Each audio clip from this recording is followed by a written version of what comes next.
मोहन बैठा रहता था। न कोई उससे बात करता, न कोई पूछता कि वो वहां क्यों बैठा है। लोग समझते थे कोई बेकार आदमी होगा, पर कोई नहीं जानता था कि कभी वही मोहन एक अच्छा शिक्षक हुआ करता था।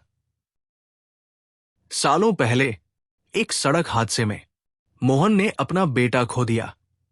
दर्द इतना गहरा था कि वो खुद को संभाल नहीं पाया।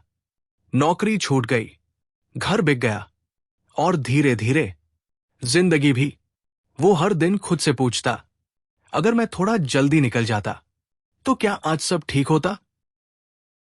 स्कूल की छुट्टी के समय बच्चों की हंसी मोहन के दिल में नमक की तरह चुभती थी, क्योंकि उसी हंसी में उसे अपने बेटे की आवाज सुनाई देती थी।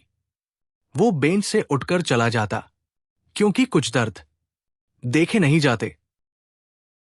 एक दिन एक छोटी बच्ची मोहन के पास आकर बैठ गई। उसने मासूमियत से पूछा, अंकल, आप रोज यहां क्यों बैठते हो? मोहन चुप रहा।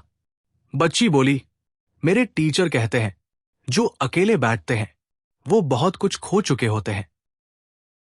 मोहन पहली बार बोला, मैंने सब खो दिया है बेटा। बच्ची ने बिना समझे कहा, तो फिर आप बेंच क्यों नहीं छोड़ देते? मोहन की आंखों में आंसू आ गए, क्योंकि यहां बैठकर मैं खुद को सजा देता हूं।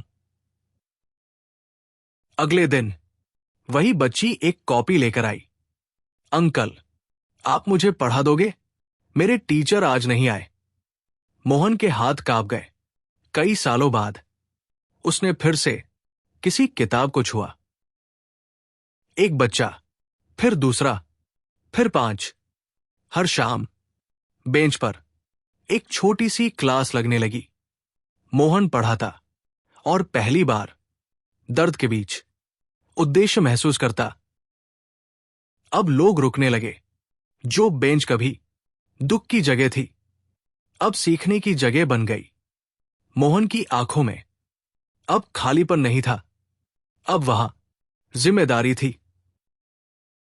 एक दिन वही बच्ची बोली, अंकल, आप अब खुश हो? मोहन ने आसमान की तरफ देखा। मैं ठीक हो रहा हूं।